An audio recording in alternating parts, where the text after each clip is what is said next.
Great entrepreneurs, salespeople, and marketers, they all know that their decisions are in the data, or their answers can be found in the analytics. But what could AI and analytics tell you about how to make your company meetings more effective? Well, today I'm joined by David Shim, and David is the former CEO of FOURSQUARE, the location layer of the internet. And while at FOURSQUARE, the company exceeded $150 million in annual revenue, and David joined FOURSQUARE through Snapchat. But today, David Shim is the co-founder and CEO at Read AI, which applies AI and analytics to video conference calls, so employees have fewer and better meetings. And on average, David's company, Read, identifies that 23 meeting hours a month could be eliminated per employee. That's basically 50% of an employee's entire month that's being consumed in crap meetings.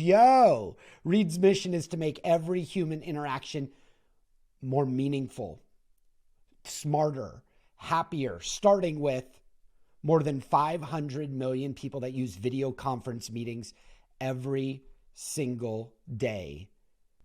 David Shim has focused on applying analytics, early to emerging technologies to solve real-world problems, and his current company, Read AI, is on a mission to solve Zoom fatigue, which is like a legit problem that we all struggle with. And David's going to join us in just a second. But first, a word from our sponsors. This podcast is brought to you by the WireBuzz team. Now, if that name sounds familiar, it's because I've spent the past decade growing WireBuzz into a digital marketing powerhouse designed to maximize clarity in complex sales processes so we can help accelerate revenue. And we do this in 3 phases. Phase 1, we transform your website to function like your best salesperson, and then also incorporate persuasive on-demand sales videos. Now your entire team is aligned on messaging, and they're injecting massive clarity into your prospect's head. So your site looks great, but it also has engaging content that helps your team sell on demand 24/7. The next phase, phase 2, we train your sales and marketing teams to sell remotely or in person to expand the impact of your sales team. And the third phase is we develop and run targeted ads to your prospects. Scale those ads to help you achieve more business results. Sign up for the WireBuzz company newsletter to learn more about effective and simple ways to improve your company messaging, attract more digital attention, and ultimately make more sales. David Shim, welcome to the Toddcast. Hey, great to be here, Todd. Appreciate it.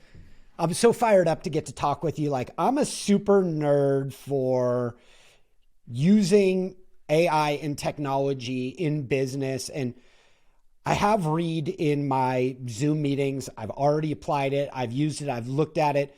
Talk to me about Read and how entrepreneurs like myself can be using this platform to create happier business environments and better results. Yeah, I think the first thing that we run into is when you set up a meeting with someone, you try to go for a longer period of time because you think you can, especially if you're an entrepreneur, you're like, I could sell them better if I had an hour versus 30 minutes. If I'm talking more, it's going to be a better conversation. I really need to kind of fill up the room and make sure there's no space. In reality, that's not a good meeting in a lot of cases, where if you're doing all the talking, if you're stretching out for an hour, where you might have had them on the hook for the first 10 or 15 minutes, but you're overselling at a certain point and you see the engagement drop off. We're trying to make that easier for you to pick up, where rather than doing like a coaching call where you practice your pitch, because we don't have time for that. Like, I think most business people, they're kind of too busy. They've got too many meetings. They can't practice the pitch other than in real life. We go in and we measure that call, and we go in and we say, like, hey, about 15 minutes in, you were talking way too much and the engagement level dropped off. You should really think about going back, and the next time you have a similar call, maybe speaking a little bit less, making the meeting a little bit shorter, making it more focused, and really kind of giving you that play-by-play. So if you watch football, you see that replay. It's kind of the same concept where we're acting as your coach, and you're able to look at the game film and say, okay, this is where I could have done better. And now that I've seen it, I know what to do in the next meeting. Okay, so I love everything you just said. I own an agency, But what I really do when I'm not running the agencies, I'm training some of the largest companies in the world to use video in their sales process to convince and convert at faster rates. But what I've noticed at a lot of these big companies, like Fortune 500 companies, is they often, and the reason they're at this size, are they're reviewing their meetings, critiquing it, and optimizing. And it feels like Reed kind of fits in this constant and never-ending improvement type of iteration that the best companies in the world get up every day to strive for. 100%. And what we're trying to do that's a little bit different is not have the manager necessarily have to sit on every single call, especially with video conferencing. Like, it becomes too tedious where if you're a remote culture or if you're hybrid, you can't, if you're a manager, you've got 5 or 6 reports and they're doing a bunch of calls, you can't sit in on every single call. So it just doesn't scale. Versus like in the old days when you're in an office, you can walk by their desk, you can jump into the conference room, sit in, and then give them feedback after the call. Those types of natural moments don't happen. They have to be more planned. And I think that's where the analytics comes in, where it's giving people more scale. If you're a manager that you need to coach your team, you're able to do that. You're able to leverage Reed to coach your team for the basics. And then you might go in and say, hey, this is a really bad call or this is a great call. What were the things that actually made it really good or really bad, and really break that down with your teammates. And that's what companies, and there's a lot of companies like sales enablement, great sales enablement companies like Gong, Chorus, Outreach, HighSpot, et cetera, that kind of enable that kind of approach. But it's also limited to sales in a lot of cases because the price point is too high. And for us, our take is like, hey, the more that you can automate, the more that you can give automated recommendations, the more that you can use those automated recommendations for better scheduling, the better your meetings will be. And it's a broader audience. Like, teachers love it from a college and university perspective. Client service teams love it because they're able to actually go in and track like, hey, I've had these 12 calls with the client. Is it trending up or down? And if it's trending down, I want to know that before they actually go in and say, hey, can you have your manager come on this call? Yeah, absolutely. It's interesting because if somebody saw that they were speaking too long, they have 2 reactions. One is, how dare you tell me that I'm talking too long? And the second reaction is the healthy one, right? Which is like, okay, I'm here to grow each day to become a better version so I can serve people and meet their needs quicker and easier.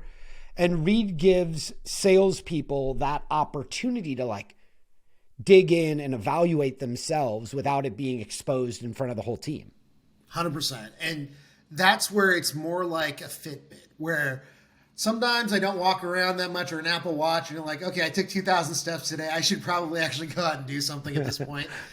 It's a nudge, but if your significant other, if your friend said, dude, you're kind of being lazy and you're really kind of packing on a couple pounds, you get offended. And this makes that conversation so much easier because it's more just saying, here's the numbers. Just like you said, you make a determination like, okay, this is not good. When I look at the trend across my last 12 calls, when I talk more than 50% of the time, the sentiment is lower and the engagement is lower.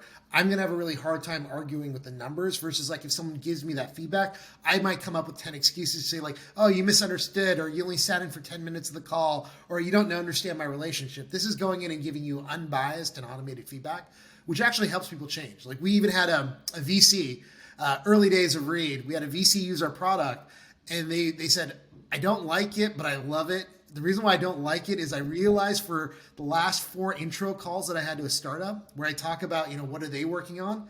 I spoke 75 to 80% of the time. And I realized when I saw those numbers in front of me, these are not how these calls should be. It should be 85% you're pitching me the company and 15% I'm talking. And it immediately kind of corrected their behavior. Yeah.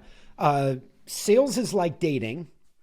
And if you go out on a date and you just yap, the other person doesn't have the opportunity to relate back, and it's not like a developing of a relationship. There's no rapport, and it's healthy for salespeople to get insights on where they could be optimizing it. Look, I want to get into your unique story because your background and your entrepreneurial drive is super intriguing to me. But while we're talking about Reed's Meeting Navigator, listen to this, you guys. It comes with a meeting timer, talk time, and the meeting timer, by the way, measures the duration of the call compared to the schedule, all right? And then talk time ensures a balanced and inclusive conversation, which is imperative for developing relationships. It also has engagement and sentiment, transcription, a meeting report, like all of these, if you're hungry to get next friggin' level and play at the level of outstanding, is the kind of data essential to have an open eyes about how the world perceives you. When you're looking at these tools, before I get into these tools, how did you guys come up with Reed? Like, what's the origin story about this company? Yeah, so origin story was it was interesting. It was during COVID or peak COVID, and I was on a call. Please tell me peak COVID's over. You're telling me it's over, peak COVID? Okay, good. It's all downhill from here. I was on a call, and you forget a lot of the times when you just follow your calendar and you're ruled by your calendar. You go wherever your calendar says. Like some of the most successful executives say, whatever's on my calendar, I go do, and that's how I prioritize my day. Well, in reality, like if you've got a reoccurring meeting that started 3 months ago because your numbers were low in Q3, and that meeting continues to go on, the same people who were there 3 months ago don't necessarily be the same people there today. And what I found was I was on a call with like 30 people, and this meeting originally started with like 6 people. Like 3 months ago, there's 30 people on this call, and I just realized like I don't need to be on here. I'm not talking at all. So then I started to look at other people on the call, and I'm like, you're not paying attention. You're talking to your wife. You're talking to your husband. You're petting your dog. You're on ESPN because I can see off the reflection of your glasses because I'm on ESPN too. So you start to pick these things up, and I started to say, okay, this is a big waste of time. Like these are expensive people on the call. And you've always heard, like, if you take all the people on the call and you multiply by their salaries, how much does this call cost? Well, I did some of that math, and I was like, this is ridiculous. Like, these people shouldn't be on the call, and they should be doing what they're best at, not sitting on a call surfing the web. And so I started to go in and say, okay, this is an interesting opportunity. Does the technology allow you to be able to kind of measure engagement and sentiment? And the answer was yes. Hard to do, but it was potentially a solvable problem. And the next step was like, are the platforms big enough? And this was when Zoom, WebEx, Teams, Google Meet all had record highs in terms of new users because people weren't meeting in person. So all those things aligned perfectly to the point where we're like, okay, let's go into this because it's a big market, huge opportunity, lots of users.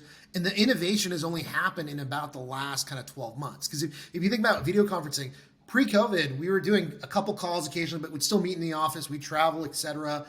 Now the default is let's go remote first, and then do you want to meet in person? And so we don't have that instilled training from a sales perspective where, hey, I go on 10,000 hours of calls, I can figure this out. People hadn't had 10,000 hours of virtual meetings until the last 2 years where it just got ramped up. So I think this is an opportunity for us where we can go in and say, how do we make people smarter, but also make it easier for them to have better calls without having to spend that 10,000 hours to become a video conferencing expert? Yeah, that's so cool. We have the same breakout moment pre-COVID, like right at the beginning of COVID, I should say, peak COVID, excuse me. Tony Robbins reached out and asked me to start training each of his 100+ sales teams how to use video to sell to their prospects, and their revenue took off. And so he pushed me out onto his stage, and now I'm speaking for him every month. And the cool thing is, it's like when you're about to go through a crisis, the last thing you're thinking in your head is opportunity, right? But like great technology like Reed is born in crisis, and it allows us to up our game.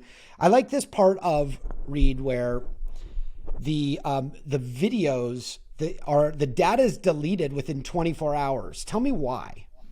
So we want to make people comfortable to join on the call. So let's say you're on a call and all of a sudden Reed joins as a participant. You might be like, what is this? What's going on here? We highlight right up front and center, like this call is being deleted after 24 hours. So it's more Snapchat-esque. We're going out and we're saying like, hey, we want to make this call more efficient for everybody. We'll give you access to the reports. We'll let you know that we're measuring the call. If you type in opt-out into the chat, we will leave the conversation and delete all the data faster than 24 hours, like right after the call. So the goal here is we want people to be comfortable around the measurement. And what we found is it's in the very, very low single digits now where people actually opt out because they feel more comfortable. Like, okay, I have the choice to opt out. And there might be cases that you might want to opt out because it's a sensitive topic. But generally, when it's a sales call, it's like, no, this is good. This is going to help me become a better seller. It's going to give me notes that I can actually make sure I follow up better with you. It's also going to enable me to actually schedule better, that I don't waste your time. And I realize an hour isn't necessary. It's a 30-minute meeting, and this is what the metric is saying. So it's more about benefiting everybody at the end of the day. So David, one of the things I've discovered is I listen a second time. and I become a significantly better service provider or vendor by listening to the call again. I actually find that the second time they're dropping all of these clues all over the place that I didn't hear the first time because I was juggling too many tactical decisions to understand that they just served up what the next opportunity was. So I become significantly better by reviewing it. 100%. And where we're going with the product, we just launched a new feature yesterday where we will enable recording the call. And the way that we've done that is like we will use, if you use Zoom today, we use the recording option. So it's even abundantly clear. And then everyone has to opt in to be recorded. Because exactly in your case, people want play by play because you're not going to watch a 30-minute call or an hour-long call. When we interviewed a bunch of sales leaders, they said like they might watch it for themselves. But when you got a sales team of 50 or 100, what they run into is, okay, we've got way too many calls. I don't have time to look at this. What I will do is I will go in and send the video out to the people that have closed deals recently and say, everybody watch this video. There's something in here that is interesting because they closed a deal. Now what we're able to do is actually show when engagement increases, when sentiment increases, what were the talking points and topics? So you can use that as almost navigation. So rather than using time as navigation, you can figure out where the moments that the client was piquing in interest and then play that back. So you could go in and say, okay, this is really helpful. Clients care about X, Y, and Z, but they don't care about A, B, and C. I love it. And then you can recreate that in real time when you're in front of the next client. Now, clearly, David, you have a go-get-'em attitude when it comes to work ethic. I mean, that's vital, right? That's like a key element of who you are and what you bring to the projects that you're invested in. 100%, 100%. And if I don't believe in it, like this is where it's more about the startup versus the sales. I get a lot of startup kind of entrepreneurs reaching out to me and they go in and say like, hey, what market should I go into? What problem should I solve? And it's like, no, that's the worst thing you can do because you're chasing the puck. You're going to where like you think the market is hot versus like, tell me what you're interested in. Tell me what problem you're trying to solve and what gets you excited because you're going to have to deal with like 3 months, 6 months where people tell you it's a horrible idea. Nobody uses it. Everything breaks. And you just have to have that determination to say, I will continue to push through. And it's got to be like passion. Like you've got to have a never-ending passion because the passion is the fuel that'll help you get through the technology isn't working phase. Agree 100% on that too, because what you run into, especially if you're building on new technology, is people haven't done it before. So if you try to do a Google search, you might find no results, or you might find something that has like 10 years old that is not related to what you're doing. You have to have the passion to believe that you can solve the problem. I think that's the difference where there's also a point where you go too far. Like I wouldn't necessarily spend 12 years on a problem with no traction at all, but you have to believe that it's a solvable problem. And it doesn't have to be solved by somebody else. You are the person that is going to solve it. And there's pieces and there's little hints along the way to say, this is how I do it. All right, so let's talk about solving problems. At 17 years old, you became the youngest registered investment advisor in the nation. Did you learn that kind of like self-determination from watching your parents running a career in a Korean 100%, store? Like, really? Yeah, because so my parents, it was different though, because they're college educated from South Korea. They moved to the U.S. My dad was a car dealer, and so he was selling cars. You know, his English got better over time, but English was not his first language. So he was able to go in and become a car salesman that was like one of the biggest in the 80s and 90s as an individual seller. My mom worked at a deli that then she bought a deli and a grocery store, and she kind of did the stereotypical like Korean mom just working really hard, working at the store. And what they did was, it was very entrepreneurial, was they said, hey, we might not make as much money as we want to right now, but what are the factors that I could change here? And the factors they could change was they could throw themselves into their work. So that's where I learned the ethic of like, okay, you're waking up 5 a.m. to go to the store, and you're not going to hire that extra person. You're just going to go there earlier to do the prep work yourself. You're going to stay later. You're going to go to Costco on the weekends and buy the supplies. Like all of these things like became a tradition. And then every Saturday and Sunday, my mom would be like, okay, you guys ready to go? I was like, where are we going? We're going to Costco. Okay, here's a list for you. Here's a list for my brother Henry. And we just go out and shop. So we were kind of put to work really early on. And we thought it was fun back then, but it really did instill kind of that nature of, all right, there's nobody else. Like you've got these people solve this problem. We need to make more money. The revenue's down in the business. We can't hire another cook. Like what are the things that you're going to do there? And that really helped me kind of say like, there isn't a problem that you can't generally solve if you don't put effort and your mind to it. And solving problems is at the core, like it should be for every entrepreneur if you want to be successful, because you're hunting problems where you can add massive value into this world and solve it. But still, incredibly bright people fool themselves into believing that they're smarter than everyone else. And then they set themselves up for like classic setbacks. Tell me about what you learned from when you over leveraged yourself in a stock that was being acquired and you ended up losing 50% of your net worth that you had developed into your 20s. Yeah. So I traded stocks really early, like you had mentioned, 17 years old. I started trading on this platform called SOS, which was Small Order Execution System, where this was in the 90s, where this was before high-speed internet, dial-up was still around at this point. And what would happen is if you wanted to buy a stock, the broker could take as long as you want, unless you use this order system that was electronic. And it was developed to say, if someone puts an order, the dealer has to either buy it or not buy it within 30 seconds. And then after that, move off the price. So what happened was, this was really early, you could actually go in and buy stocks where it's like, okay, I hear the news. Because the internet didn't exist, news wasn't real time. So I heard the news on a wire service that this company was going to get acquired. I could actually get about a 2-minute head start over everybody else and just start buying the stock. And the broker doesn't know what's going on because they don't hear the news, because it's someone on a computer back in New York doing it. And they're buying the stock. And so they're seeing the buy orders come in. They stop taking orders and they move off the price. So from a technology perspective, it was very much like, and I'm lost in the original question now, but it was really focusing around. It's about how incredibly bright people can even fool themselves. Oh, yes. So yes.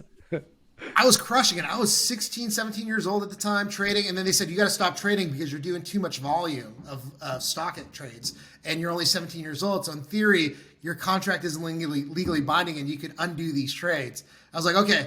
Most people would be like, I quit, I'm done, all right, it's not legal, I'll wait a year. I was like, well, what can I do? And then the lawyer said, well, you can get emancipated from your parents so your contract is legally binding. I was like, I like my parents. But this is like, no, just for your contract. It's like, okay. So I go to the courthouse, sit in the courthouse, wait for my turn. There's these other people getting emancipated. And you get emancipated for generally not positive reasons. So I go to the judge and he's like, oh, you want to get emancipated? You're like, why do you want to get emancipated? I want to trade stocks. And they're like, what? Yes, yeah, I'm still going to live with my parents. They're great. Like, I just want to trade stocks. And they won't let me do it unless I'm like legally binding adult with the contract. He's like, oh, this is the easiest one I've ever had. So he signed off on that. So it did feed my ego a little bit. And then I started trading. And again, I wasn't the smartest person. And I kind of knew that. But I had the technology and the edge for a limited time with the speed of information. And so I was making more than my parents from like 17 to about 19 years old doing this thing. And so I got a little cocky near the end where I started trading adults and they were paying me thousands of dollars to train them to how to actually trade on this platform. And they were making good money too. But then internet got faster, computers got faster, and my edge started to disappear. So I started to do this thing called arbitrage trading. And I won't go into too many specifics, but it's saying you see an opportunity and you try to arbitrage it. And I thought I was super smart. I made a couple $1,000 here, a couple $1,000 here. Then I started to use margin. And then I got really cocky and I was like, oh, I'm super smart. Let's just go all in on this one thing. And what happened was the spread started to get wider because it looked like the deal wasn't going to happen, but I wasn't smart enough to pick that up. And so I kept on buying more. I was like, this is a great deal. I'm going to make so much money. And then the night before the deal was supposed to close, they canceled the deal. And all of a sudden I was like, oh man. And then I was doing the math in my head. I was like, if it hits this price, I've got to cut a 6-figure check on top of everything that I've lost. And it was bouncing in after hours all over the place. So ultimately, I lost 50% of my net worth. It was a horrible experience, but it also kind of taught me about like, you're not the smartest guy in the room. There's always going to be someone smarter. And also diversification actually does matter in certain cases. It does, right? So, you know, what's funny is like you can ride out a competitive advantage that you discover early, and you could ride it out for like 6 minutes or 6 months or 6 years, but eventually the rest of the world catches up.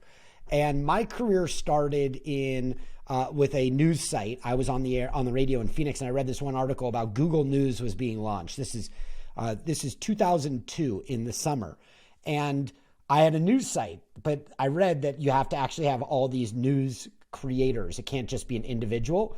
So anytime I had a dignitary, the mayor, the congressman, the governor, I would speak to their press secretary and I'd get their weekly speech and I would publish their speech. And then I repositioned my whole site for Google News. And when they launched Google News, and I know the date, and I'll know it for the rest of my life because it's the best day of my life, it was September 22nd, 2002.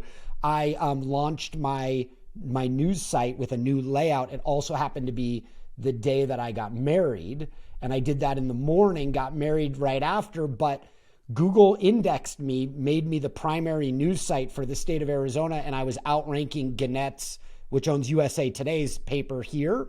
And I was getting 36 million visitors a year on zero ad dollars. And it got me hired for like the next decade. That's awesome. Yeah. And then all of a sudden it disappeared and I was screwed.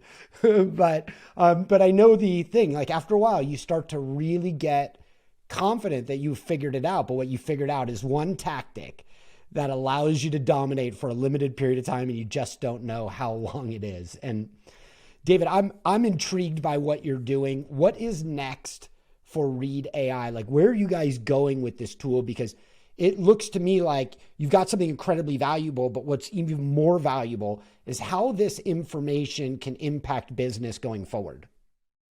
Yeah, so one thing that we're doing is the video playback. So recording the conversation so people can go in and actually take a 60-minute call, a 90-minute call, and nobody reads the transcripts. On average, 30-minute calls generate about 17 pages of transcripts. So nobody reads that. Nobody's going to watch, outside of like you or I occasionally to become better. There's a certain population that will watch the videos, but generally you don't re-watch the videos, especially if you have 8 hours of meetings a day. That means you'd have to watch, 8 hours of meetings, a video after you're done with your regular work. So we think there's a huge opportunity around streamlining what is the most interesting thing in that meeting, the most actionable thing, not just based on the words that you say, because as a seller, I think a lot of people know you could say this product is the greatest under the sun. It's going to improve your life. It's going to make you 5 feet taller, make you rich, carve your dreams, incredible house, all these things, right? And it sounds great. And if I process just those words, it's going to say this was a great meeting.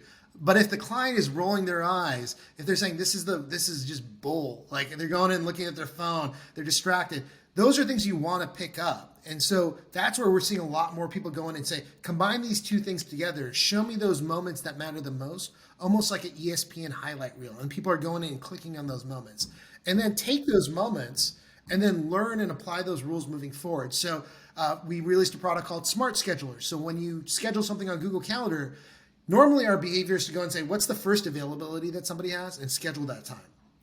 In reality, that's one of the worst things that you can do because that slot they might have left intentionally open for 12 o'clock at lunch, or they like to work out until 9:30 and then at 10, you schedule it right at 9:30. Well, they're going to be late to your call. So the idea is like based on sitting on the calls, we can learn your schedule and within your organization, everyone else's best schedule so that people don't have people that are 10 minutes late to a meeting, that they don't have crappy calls where they're stuck in traffic and they're trying to pretend that they're listening, but they're driving on their phone. Yeah, that's super cool. He's David Shim. He's the co-founder and the CEO of Read AI. And for more information, I encourage you guys to all go to read.ai, or you can just go like I did. You can go into Zoom and go into the Zoom app store and then browse in the apps, just type in Read and you'll be surprised how quick it comes up. You install it and then that sucker goes to work on your behalf, helping you get to the next friggin' level. David Shim, thank you so much for joining me on the Toddcast. Excellent. Thanks for having me, Todd. Really appreciate it. Yo, that was a powerful episode. And from what we just learned, it should be obvious how you can now implement these lessons in your life to get to the next level. Now, before you bounce, I just have 3 quick thoughts. First, thank you for taking me on your incredible life journey. Second, if you receive some value from me and you want to pay it forward, it would mean the world to me if you left an honest rating and review at Apple Podcasts, Spotify, or wherever you listen. I'd be incredibly grateful.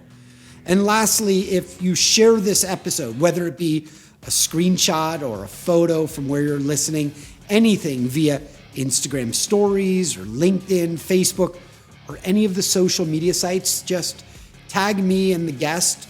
I'll repost your content and I'll reply back in the comments because I love mixing it up. In fact, I'd love to share your shout outs in my feed too. Not only are these shout outs really good for you and for me, but they also help us book more amazing guests because they'll be able to see the reach that you're helping to cultivate.